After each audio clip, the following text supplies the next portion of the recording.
여러 가지 복들이 있겠지만 가장 소중한 복 중에 하나가 만남의 복이 아닌가 생각을 합니다. 만남, 관계, 내 옆에 누가 있느냐, 그게 우리의 인생의 질을 결정하잖아요. 누구랑 같이 살고 누구랑 만나서 신앙생활하고 있고 누구와 함께 순모임을 하고 있느냐, 이게 하나님께서 우리에게 주신 귀한 복이라고 생각을 합니다. 훌륭한 제자를 둔 스승은 그 제자에게 이렇게 말할 겁니다. 자네는 우리의 희망이고 기쁨일세. 우리가 정말 사랑하는 연인들을 향해서 이렇게 말하겠죠. 당신은 나의 사랑이요, 나의 전부입니다. 근데 오늘 사도 바울은 데살로니가 교회 성도들을 향해서 여러분은 나의 소망이요, 나의 기쁨이요, 나의 자랑스러운 면류관입니다, 이렇게 고백을 하고 있습니다. 도대체 데살로니가 교회 성도들은 사도 바울에게 어떤 존재였길래 이런 고백을 할 수 있을까요? 오늘 우리의 삶 속에 내 옆에 있는 형제 자매들을 향해서 당신은 나의 소망이고 나의 기쁨이고 나의 면류관입니다 라고 이야기를 할 수 있는 아름다운 관계로 맺어지기를 바랍니다. 이런 복이 있기를 바랍니다. 어떻게 우리가 이런 복을 함께 누리면서 살아갈 수 있을까요? 우리가 이런 관계를 맺으려면 우리는 어떤 태도로 나아가야 될까요? 오늘 말씀을 통해서 몇 가지 좀 살펴보기를 원합니다. 첫 번째, 이 사도 바울에게 있어서 데살로니가 교회 성도들은 사모하는 사람들이었습니다. 사모하는 사람들.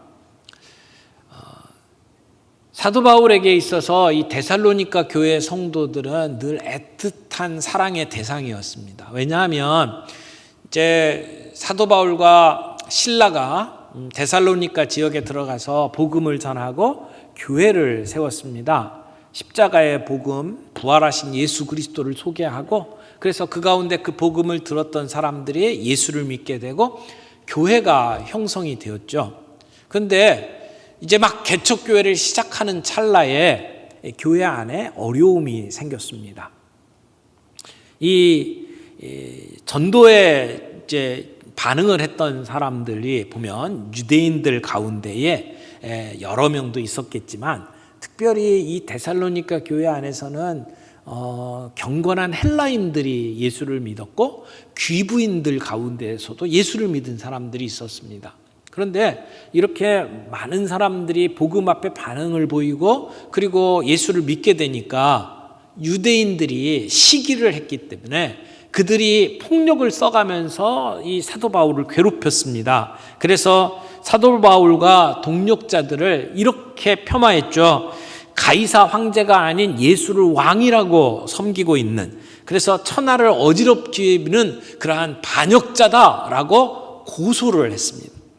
그래서 사도 바울과 실라가 생명의 위협을 받게 됐습니다. 그때 데살로니가 교회 성도들이 밤중에 이 바울과 실라를 황급히 피신을 시켰습니다. 그래서 바울은 이 교회가 세워지고 얼마 되지 않아서 베레아로 이동을 해야만 했습니다. 그리고 그 도시에는 계속해서 환란의 바람이 불었습니다.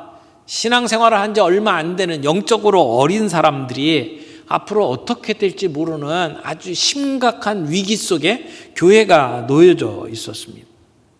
그래서 사도 바울은 그 두고 온 교회가 너무나도 그립고 그리고 그 사람들이 걱정이 되어서 그 데살로니가에 자주 가려고 노력을 했습니다마는 번번이 길이 막혔습니다. 그들을 보고 싶고 그곳으로 가고 싶어 했는데 길이 막혀서 갈 수가 없었습니다. 사도 바울이 여기 본문 말씀에 보니까 17절에 형제들아 우리가 잠시 너희를 떠난 것은, 이렇게 이야기를 하는데, 여기 떠났다라고 하는 이 표현이 그 단어가 가지고 있는 그 원래 의미를 풍성하게 이렇게 전달을 하지 못했어요. 원래 이 단어의 뜻이 뭐냐면 고아가 된다, 그런 뜻이에요. 그러니까 사도 바울이 내가 너희를 떠났다라고 표현하면서 내가 고아가 된 것 같이 되었다라고 표현을 하고 있는 거거든요. 이걸 이제 다른 성경에서 번역했던 내용을 쭉 살펴보면 영어 성경에 보면 우리가 너희를 빼앗겼다 이렇게 번역을 한 데도 있고요. 그리고 NIV 성경 같은 경우에는 우리가 너에게서 떼어졌다, 떼어내졌다라고 번역을 했어요. 그런데 이 본문의 의미를 보다 더 풍성하게 표현을 하자면 우리가 너희로부터 고아가 되었다라고 하는 표현이거든요. 그래서 사실 번역하기가 쉽지 않은 표현입니다. 그런데 이 용법을 가만히 살펴보면 이 단어는 부모들을 떠나서 고아가 되었다 그런 뜻이에요. 근데 이제 이 상황을 생각을 하면 이제 사도 바울과 실라가 교회를 세웠잖아요. 그렇게 보면 데살로니가 교회의 지도자들이 바울이잖아요. 그러니까 영적인 아비와 같은 역할을 했단 말이에요. 근데 떠났으니까 우리가 언뜻 생각하기에는 아이를 떼놓은 엄마의 심정이겠지 이렇게 생각을 할 텐데 지금 이 바울이 사용한 단어는 부모의 입장이 아니라 아이의 입장에서 표현을 한 거예요. 부모를 잃어버린 아이와 같이 되었다라고 이야기를 하는 거예요. 종종 우리 교회에 처음 오신 분들이 이제 아이들을 유치부에 떼어놓을 때 굉장히 힘들어하는 모습들을 봅니다. 아는 사람도 없고 내 엄마하고 와가지고 엄마가 여기다 떼놓고 나를 그냥 두고 가려고 한다. 그러면 마치 세상이 무너지는 것처럼 애가 막 바락바락 울면서 떨어지지 않으려고 애를 쓰는 모습들을 보죠. 그런 내가 부모를 떠나면 죽을 것 같다라고 생각하고 힘들어하는 그 아이의 울음소리처럼 지금 이제 사도 바울이 데살로니가에서 쫓겨나갖고 이들과 헤어진 것이 마치 그런 엄마와 헤어진 고아와 같은 누구에겐가 엄마 아빠를 빼앗은 것 같은 그런 심정으로 슬퍼하고 있다라고 사도 바울이 이야기를 하는 거예요. 그러니까 사도 바울의 심정이 어떤지를 우리가 이 단어를 통해서 어느 정도 엿볼 수 있을 거라고 생각을 합니다. 17절 다시 한번 보세요. 형제들아 우리가 잠시 너희를 떠난 것은 얼굴이요 마음이 아니니 너희 얼굴 보기를 열정으로 더욱 힘썼노라 그렇게 이야기를 해요. 사도 바울은 데살로니가를 떠날 때에 잠시 떠난다고 생각을 했던 것 같습니다. 그런데 이 이별의 기간이 점점 길어지는 거예요. 근데 가려고 해도 갈 수가 없어요. 그래서 보고 싶은 마음을 이야기를 하는 거죠. 그 표현을 여기서는 이렇게 이야기를 해요. 너희를 떠난 것이 얼굴이다. 마음이 아니다. 그러니까 필립스 번역은 이렇게 얘기해요. 단 순간이라도, 단 일시라도 마음에서 떠난 적이 없다. 이렇게 번역을 했어요.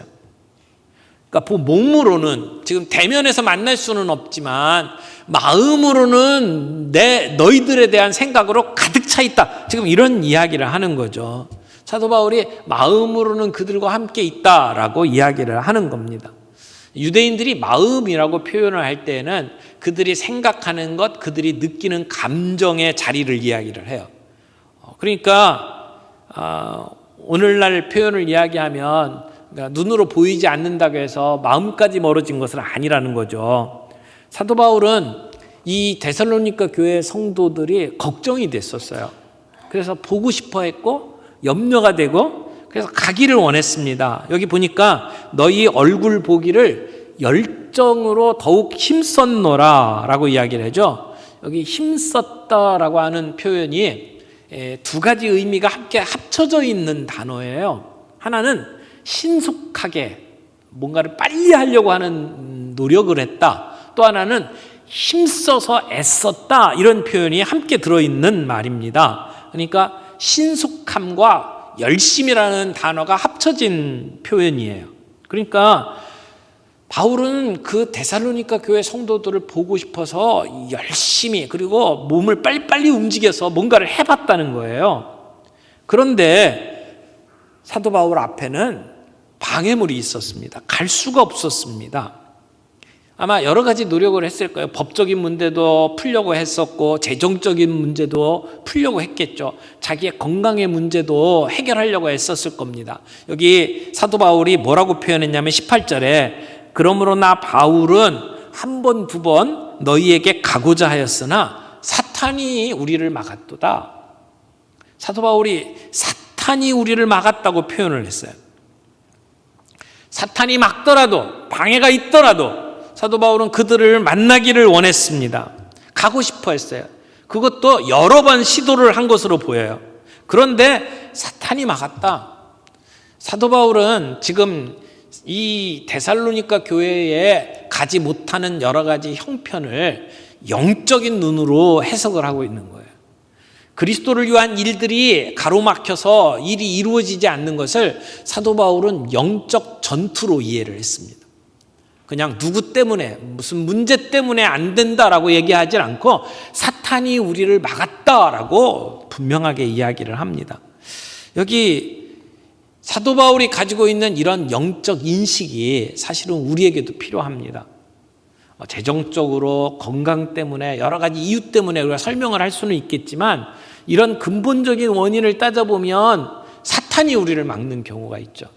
사도 바울은 영적인 분별력을 가지고 있었습니다. 어떤 때는 하나님이 막으신 것으로 이해를 했고 어떤 때는 사탄이 가로막고 있는 것으로 이해를 했어요. 소아시아 지방에 선교를 하기를 원했는데 하나님께서 막으셨죠. 그리고 마게도니아 사람의 환상을 보게 만들어서 사도 바울이 아시아에서 선교하지 않고 바다 건너 유럽으로 건너갑니다. 그건 하나님의 비전으로 이해를 했어요. 그런데 여기 데살로니가를 가려고 했는데 번번이 길이 막혔어요. 이것은 사탄이 방해하는 것으로 보았단 말이죠. 우리에게 이런 영적인 분별력이 필요합니다. 지금 우리의 삶 속에 주님의 나라를 위해서 그리스도를 위해서 우리가 뭔가를 하려고 하는데 그 일이 이루어지지 않을 때에 이것이 하나님이 막는 것인지 사탄의 방해인지 구별할 필요가 있습니다. 그리고 우리의 삶은 영적 전투의 현장이라고 하는 것을 이해할 필요가 있어요. 이런 영적인 분별력이 없으면 사탄이 우리 뒤에서 방해하고 장난치는 것들을 우리가 무관심하게 지켜볼 수밖에 없습니다.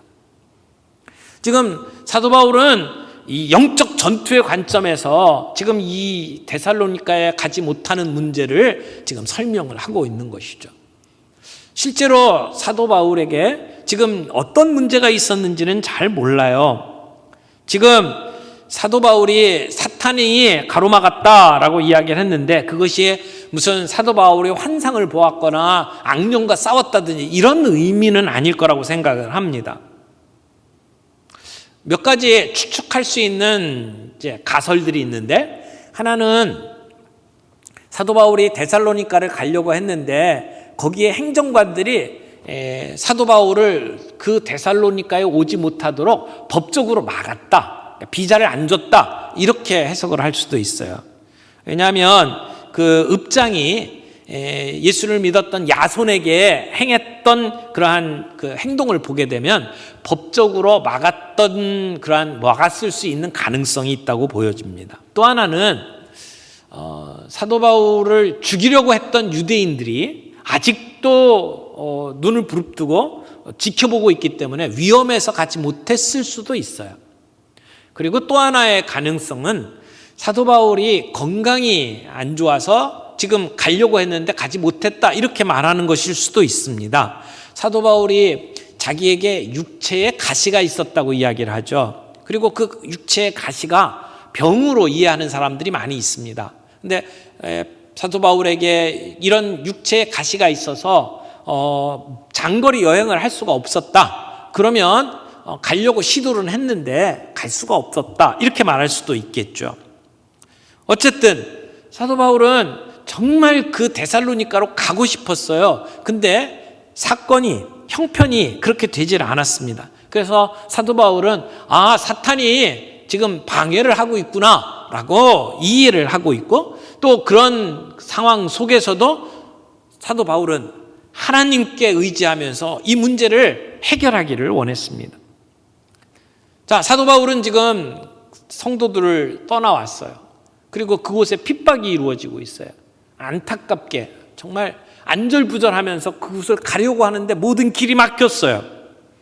그러니까 지금 사도 바울이 이 편지 가운데 이 안타까운 마음을 데살로니가 교회 성도들에게 지금 전하고 싶었던 겁니다. 근데 가고 싶었는데 막혔다는 것만이 문제가 아니고 사도 바울이 그곳에 가지 못함으로 인해서 그곳에 있는 성도들의 마음도 흔들릴 수 있다는 것이 문제였어요. 사도 바울은 아마 그 위험성을 알고 있었던 것 같아요. 자, 개척을 했잖아요. 교회가 세워졌는데 얼마 되지도 않았어요. 그런데 지도자가 빠져나왔잖아요. 교회가 아직 어린 성도들로 지금 구성이 돼 있단 말이에요. 그런데 그들을 쫓아냈던 유대인들은 계속 그곳에 있어요. 그리고는 사도 바울에 대해서 안 좋은 소문을 퍼뜨리고 있단 말이죠. 그래서 믿음이 약한 사람들이 마음이 흔들릴까 봐 사도 바울은 걱정을 하는 겁니다.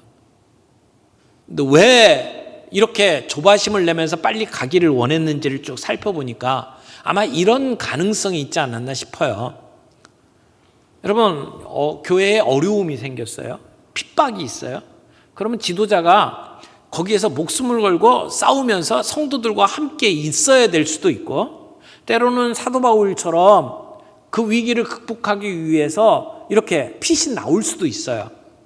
어떤 것이 좋은지에 대해서는 그 지도자의 양심에 맡겨야만 하지 우리가 그것을 보고 잘했다 못했다 판단할 수 있는 건 아니라고 생각을 합니다.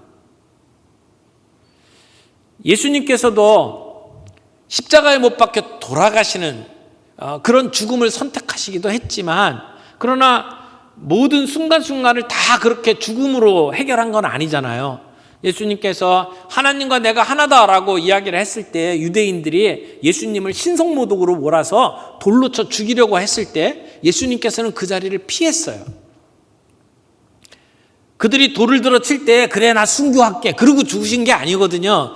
예수님은 그 자리에서 피하셨거든요. 어떤 때는 피하셨어요. 그런데 어떤 때는 죽음으로 맞섰죠. 어떤 분이 이 순교에 대해서 이야기를 하면서 피를 흘리며 죽는 것은 적색 순교다라고 표현을 했고, 또 그렇게 순교하지 않지만 우리의 삶 속에서 십자가를 지고 예수 그리스도를 드러내면서 고난을 겪어가면서 살아가는 것을 백색 순교라고 표현을 하기도 했죠. 근데 사도 바울은 지금 그런 면에 있어서 자기를 죽이려고 할 때에 적색 순교로 맞선 게 아니라 백색 순교의 길을 걸어가지 않았나, 이렇게 해석을 할 수 있다고 봅니다. 그러나 그가 떠난 자리에 유대인들은 그 성도들의 마음을 이렇게 움직였을 거예요. 아니, 자기 혼자 살겠다고 도망갔어? 이런 이야기들을 뒤에서 했을 겁니다. 데살로니가 교인들하고 끝까지 남아서 그래서 죽든지 살든지 운명을 같이 해야지, 자기 혼자 살겠다고 그 밤중에 야반도주 했냐? 그게 무슨 지도자냐? 아마 이런 이야기들을 뒤에서 흘렸을 거라고 생각을 합니다. 믿은 지 얼마 안 되는 성도들이 이제 곧 잠시만 떨어져 있을 거라고 생각을 했던 사도 바울이 오지를 못하고 있어요. 그러니까 사도 바울은 믿을 수가 없는 사람이구나 라고 하는 생각이 들었을 수도 있을 거예요. 올 거라면 벌써 왔지, 아직도 안 오겠냐? 아마 편한 곳에 가서 목회하고 있을 거야. 아마 이렇게 생각을 하고 있을지도 몰라요. 여러분, 우리는 때때로 오해를 받습니다. 오해받을 만한 상황을 만나기도 하고 아니면 억울하게 오해를 받기도 해요. 그리고 내가 사랑했던 사람들에게 그런 오해를 받을 때는 견딜 수가 없는 그런 힘든 시간들을 보내게 됩니다. 사실 우리나라에서도 일제강점기 때 신사참배를 강요하고 그럴 때에 그 교인들과 함께 목숨을 바치고 순교했던 목사님들 있고, 또 어떤 분들은 그런 상황을 피해서 잠시 바깥에 있다가 다시 돌아오는 경우들도 있었고, 또 교인들이 참 고통당하는 모습을 보면서 견딜 수가 없어서 그래서 신사참배를 하겠다고 이렇게 나섰던 목사들도 있었습니다. 우리는 그 상황 속에 지금 놓여있지 않기 때문에 그 행동 하나하나를 가지고 잘했니 못했니 이렇게 우리가 판단할 수는 없어요. 그 하나님께서 그들의 양심을 보시며 판단하시겠죠. 지금 사도 바울도 거의 그런 상황 속에서 내가 지금 가지 않으면 성도들이 그걸로 말미암아 상처받고 믿음이 흔들릴 수도 있다라고 하는 위험성을 인지하고 있는 거예요. 그래서 빨리 가고 싶었습니다. 그런데 갈 수가 없었습니다. 그것을 가지고 사도 바울은 사탄이 길을 막았다라고 이야기를 하는 거죠. 분명한 것은 사도 바울이 데살로니가를 떠났던 것은 일시적인 거였어요. 아예 그냥 영원히 굿바이 한 게 아니에요. 계속 그들을 찾아가서 만날 생각을 하고 있었다. 그리고 사도 바울이 계속 강조하고 있는 것은 이렇게 대면에서 만날 수는 없지만 마음으로는 여러분들과 함께 있다라고 이야기를 하고 내가 여러분들을 방문하려고 애썼다라고 하는 이야기를 하고 있는 거죠. 그래서 사도 바울은 자기가 갈 수가 없으니까 자기의 가장 사랑했던 그 영적 아들인 디모데를 먼저 데살로니가에 보냅니다. 그리고 이 편지를 써서 함께 보내게 되는 거죠. 여러분, 정말 우리 안에 복음이 있다면, 그래서 우리가 그리스도의 심장을 가진 사람이라면 우리는 함께 신앙하는 안에 있는 믿음의 형제 자매들을 향해서 함께 사랑하게 되어 있습니다.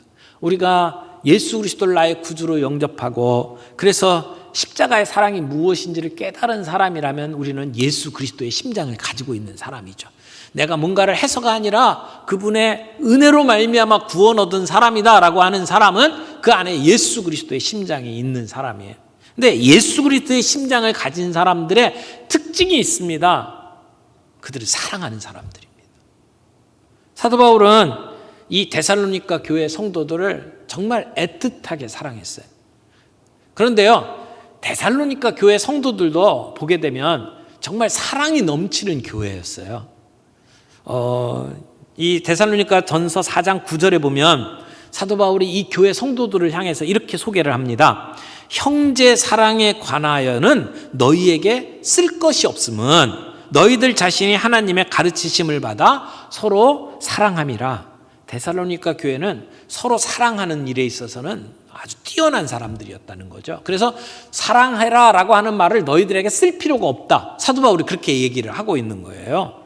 그들은 십자가의 사랑을 알았습니다. 예수 그리스도의 심장을 가진 사람들이었습니다. 그래서 서로를 사랑하는 그러한 아름다운 모습들을 보여준 거죠. 사도 바울도 지금 이 데살로니가 교회 성도들 향해서 애틋하게 사랑을 표현하고 있는 것도 그 안에 예수 그리스도의 심장이 있었기 때문이다. 이렇게 말할 수가 있습니다.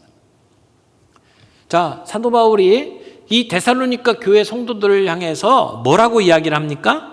우리 두 번째 생각해 볼 사랑의 관계는 나의 소망, 나의 기쁨, 나의 자랑의 면류관이다 라고 하는 이 사도 바울의 고백입니다. 지금 사도 바울은 데살로니가 교회 성도들을 이렇게 이야기를 하는 거죠. 우리의 소망이나 기쁨이나 자랑의 면류관이 무엇이냐? 너희가 아니냐? 좀 이렇게 이야기를 하는 거예요. 그런데 여기 강림하실 때에라고 하는 말이 나오죠. 강림하실 때에. 이 강림한다라고 하는 것은 왕이 행차해서 왕이 모습을 드러낼 때 그런 의미거든요. 근데 궁극적으로 보면 예수님께서 다시 오셔서 재림하실 때에 그런 의미를 가지고 있죠. 사도 바울은 주님이 다시 오셔서 우리 앞에 자신의 모습을 드러내실 때에는 늘 하나님께서 우리에게 맡겨주신 일들에 대한 평가가 있을 것이다 라고 생각을 했어요. 그래서 주님 앞에 서게 되면 우리는 평가를 받게 될 것이고 그리고 우리가 한 일에 대해서 상을 받게 될 것이다. 늘 그렇게 생각을 했습니다.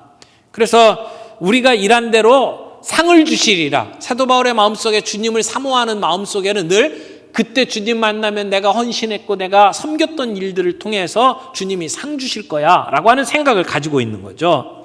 그래서 마치 운동선수들이 운동 경기에 나와서 정말 최선을 다해서 뛰고 난 다음에 1등한 사람에게 월계관을 씌워주는 것처럼 요즘으로 이야기하면 금메달을 주잖아요. 그러니까 메달을 목에 거는 것처럼 사도 바울은 이렇게 이야기를 하는 거예요. 주님 오시게 될 때 우리가 한 사역에 대해서 주님이 분명히 메달을 주실 텐데 그 메달이 뭔지 아냐? 너희들이다. 이렇게 이야기를 하고 있는 거죠. 여기 우리의 소망이나 기쁨이나 자랑의 면류관이 뭐냐? 면류관이라고 하는 말은 오해하기가 쉬운데 무슨 왕이 쓰는 관 뭐 이렇게 생각을 하기가 쉬운데 이것은 월계수관이에요. 그러니까 운동한 사람들이 우승했을 때 씌워주는 그 관을 이야기하는 거죠. 그러니까 오늘날 말로 번역을 하면 금메달이다 이렇게 말할 수 있을 거예요. 메달을 주는 거예요. 그걸 생각을 하면서 지금 내가 한 일에 대해서 주님이 메달을 주면서 상을 주면서 칭찬을 하실 텐데 내게 그 면류관이 뭐냐? 내게 그 금메달이 뭐냐? 여러분입니다 라고 이야기를 하는 거죠. 사도 바울은 주님 다시 만나게 될 때 내어놓을 수 있는 열매로 지금 데살로니가 교회 성도들을 이야기를 하는 거예요. 그러니까 주님 앞에 내놓을 수 있는 열매로 데살로니가 교회 성도들을 생각한다면 관심이 안 가겠어요? 그들이 믿음 안에 잘 서기를 바라고 그들이 정말 신앙생활 잘하기를 바라고 그러면서 그들을 섬기는 것이 사도 바울에게서는 굉장히 중요한 일이다라고 하는 것을 우리가 알 수 있겠죠. 사도 바울은 장래에 주님 앞에 서게 될 날을 바라보면서 데살로니가 성도들을 바라봤어요. 그리고 내가 주님 앞에 내놓을 수 있는 자랑이 뭐냐? 내 안에서 찾는 게 아니라 나로 말미암아 복음을 듣고 나로 말미암아 신앙생활을 하고 있는 저 성도들이 주님 앞에 내놓을 수 있는 열매다라고 하는 생각을 갖고 있는 거죠. 여러분, 우리가 언젠가 주님 앞에 서게 될 때 함께 신앙생활을 하고 있는 저와 여러분들이 서로에게 이런 자랑이 되기를 바랍니다. 제가 목회를 했는데 주님 앞에 서게 됐는데 야, 너는 무슨 농사를 그렇게 졌냐? 주님이 그렇게 말씀을 하신다면 얼마나 부끄러울까요? 여러분이 멘토로 섬기고 여러분이 순장으로 섬기고 여러분 주변에 있는 사람들을 전도하고 그들을 말씀 안에서 양육하는 일들을 각자가 하고 있는데 언젠가 주님 앞에 섰을 때 주님 제게 주신 시간과 제게 주신 능력을 가지고 이런 열매를 가졌습니다. 30배, 60배, 100배의 열매가 여기 있습니다. 그렇게 고백하면서 자랑스러워할 수 있는 관계가 되어야 하지 않겠습니까? 저와 여러분들이 주님 앞에 나섰을 때에 부끄러움 당하지 아니하는 관계가 되기를 바랍니다. 사도 바울은 지금 데살로니가 교회 성도들이 그렇게 사랑하는 모습, 그렇게 환난 속에서도 꿋꿋하게 신앙을 지키는 모습을 보면서 여러분들이야말로 나의 소망이고 나의 기쁨이고 나의 자랑스러운 금메달입니다 라고 이야기를 하고 있는 거예요. 저는 우리 성도들 간에 이렇게 서로를 인정하고 격려하는 말들이 참 많았으면 좋겠다라고 생각을 합니다. 여러분은 사랑하는 사람들, 여러분 주위에 있는 사람들을 얼마만큼 인정하고 있습니까? 얼마만큼 격려하고 있습니까? 어떻게 보면 연애 편지를 쓰는 것처럼 사도 바울이 여러분들이야말로 나의 소망입니다, 기쁨입니다, 영광입니다 이렇게 이야기를 하고 있잖아요. 우리가 서로를 향해서 그렇게 격려할 수 있기를 바랍니다. 그런 기쁨과 사랑을 표현할 수 있기를 바랍니다. 우리가 연말 연초가 되면 성도들에게 이런 일 좀 해주십시오라고 부탁을 하잖아요. 어저께도 우리 유치부 전도사님이 우리 선생님 한 분을 이렇게 확보를 했어요. 이렇게 해달라고 부탁을 했는데 하겠다고 했나 봐요. 펄쩍펄쩍 뛰면서 좋아하는 거예요. 근데 우리가 도와달라, 이런 일을 맡아달라라고 부탁을 하면 아유, 저는 뭐 평신도일 뿐인데요. 뭐 이렇게 얘기하면서 뒤로 빼시는 분들 종종 만나거든요. 여러분, 우리가 사도 바울 그러면 우리보다 훨씬 뭔가 다른 차원에 있는 사람처럼 생각을 하고 그런 사람에 비하면 우리는 아무것도 아니에요. 우리는 나부랭이 정도밖에 안 돼요. 이렇게 생각을 할 수도 있어요. 그러나 주님 앞에 볼 때 사도 바울도 연약한 사람이었고 어떻게 보면 주님을 핍박하는 자리에 앞장섰던 악한 사람 아니었습니까? 그런데도 주님께서 그를 들어서 그만큼 사용을 하셨다면 그가 능력이 있어서가 아니에요. 부족하고 연약함에도 불구하고 하나님께서 이스라엘 백성들을 불러서 사용하시는 것이 그들이 똑똑해서가 아니라고 말씀을 드렸죠. 그들이 연약한 백성이기 때문에 하나님의 능력을 보여주시기 위해서 연약한 자, 부족한 자를 들어서 하나님의 능력을 보여주신 거라고 말씀을 드렸어요. 주님이 내게 너 좀 쓰겠다라고 이야기할 때에 저는 힘이 없어요. 저는 경험이 없어요. 능력이 없어요. 그러면서 뒤로 빼지 마십시오. 나 같은 자를 들어서 사용하시는 하나님의 능력을 볼 수 있게 되기를 바랍니다. 그래서 나를 부족하지만 주님 앞에 드리면 하나님께서 우리를 통해서 놀라운 일을 하실 거예요. 하나님의 능력을 볼 수 있는 기회를 만들어 보십시오. 사도 바울은 성도들에게 지금 이렇게 격려하는 거예요. 여러분들이야말로 우리의 소망입니다. 여러분이야말로 내가 기뻐하는 이유입니다. 여러분 때문에 정말 내가 살 가치가 있습니다. 내가 살아가는 이유가 여러분 때문입니다. 우리가 서로를 향해서 그렇게 고백하면서 서로를 격려하고 위로할 수 있는 우리 성도들의 관계가 되었으면 좋겠어요. 세 번째, 사도 바울은 데살로니가 교회 성도들을 향해서 나의 가장 보람된 열매라고 지금 이야기를 하고 있습니다. 우리가 가치 있다, 보람 있다 이야기할 수 있는 일들이 여러 가지 있겠지만 가장 보람된 일이 있다면 그것은 나 때문에 예수님 만나고, 나 때문에 살 소망이 생기고, 나 때문에 치유받고 일어서고, 나 때문에 삶의 소망을 가지고 비전을 가지고 살아갈 수 있게 된 것, 그게 아닐까요? 내가 예수님 만날 수 있도록 다리 역할을 했고, 내가 그 사람이 성장할 수 있도록 다리 역할을 했다. 그것만큼 보람된 일이 있을까요? 우리가 하나님 앞에 나가서 자랑할 게 뭔가요?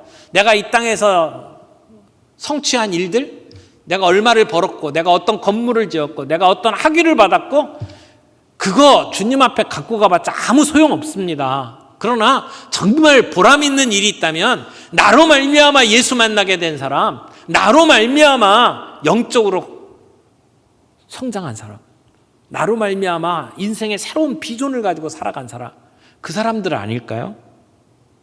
그만큼 가치 있고 소망스러운 일이 없을 겁니다. 근데 우리는 예수님을 소개하자 그러면 벌벌 떱니다. 두려워합니다. 나 같은 사람이 무슨 얘기를 하면 그 사람이 예수 믿을까? 우리 시대의 복음 전도자로 가장 유명한 사람이 누굴까요? 아마 빌리 그레함 모르는 사람이 없을 거예요.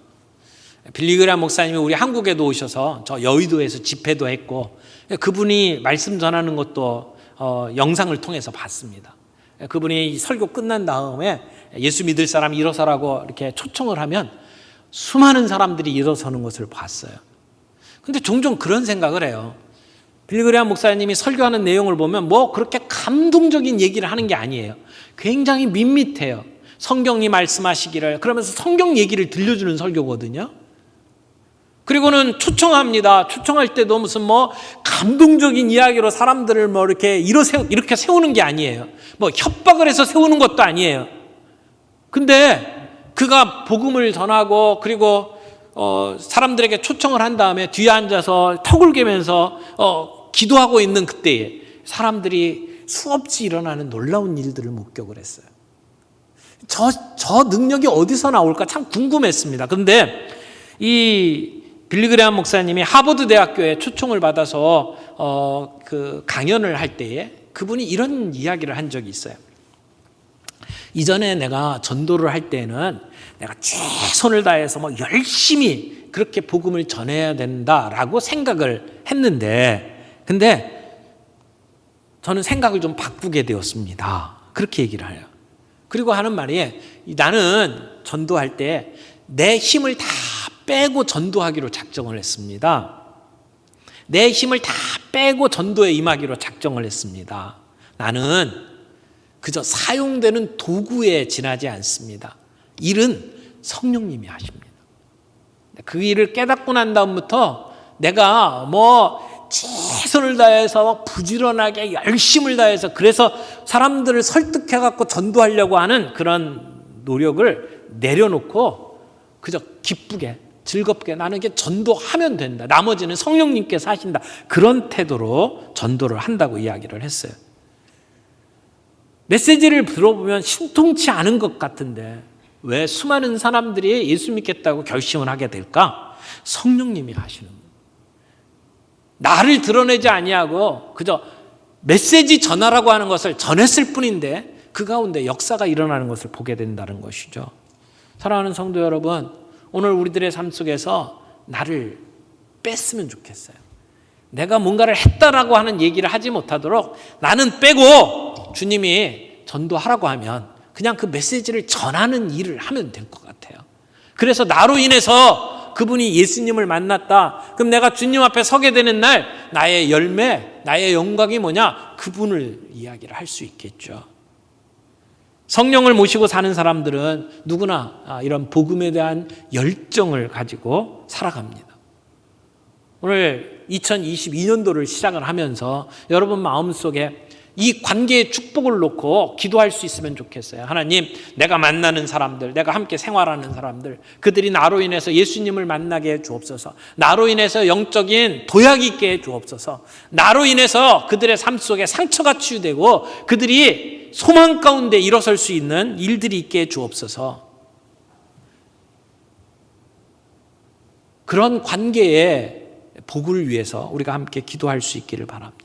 그리고 주님이 언젠가 우리에게 오실 때에 자랑스럽게 우리가 그들의 이름을 올리면서 주님 앞에 나아갈 수 있는 우리의 삶이 되게 해 주옵소서. 여러분, 우리가 10월달 되면 새생명 축제를 합니다. 그때 돼서 복음을 전하고 그때 돼서 우리 교회 가자 이야기를 하는 게 아니라 올해 한 해를 시작하면서 내 주변에 있는 사람들 가운데 정말 나의 도움이 필요한 사람이 누군지를 바라보고 그들을 위해서 기도하고 그들에게 다리를 놓아주고 그들의 사랑의 관계를 맺고 그래서 가을에 그들에게 교회 가자고 이야기했을 때 그들이 지금까지 쌓아온 우리의 관계 때문에 주님 앞에 나오게 되는 역사가 있기를 바랍니다. 우리가 주님 앞에 가지고 갈 수 있는 것, 우리가 전도했던 영혼들입니다. 그런 영혼들을 주님 앞에 손붙잡고 주님 앞에 가서 설 수 있는 아름다운 우리의 삶이 되었으면 좋겠습니다. 우리가 주님이 다시 오실 때 주님 앞에 내어놓을 수 있는 우리의 면류관은 무엇입니까? 여러분은 그런 면류관이 있습니까? 2022년도는 그런 복된 관계를 맺는 그런 소망 가운데 우리의 삶이 더욱더 질이 높아지는, 그래서 서로를 향해서 나의 영광이요, 나의 소망이요, 나의 기쁨이라고 고백할 수 있는 아름다운 관계들이 세워지는 한 해가 되기를 바랍니다.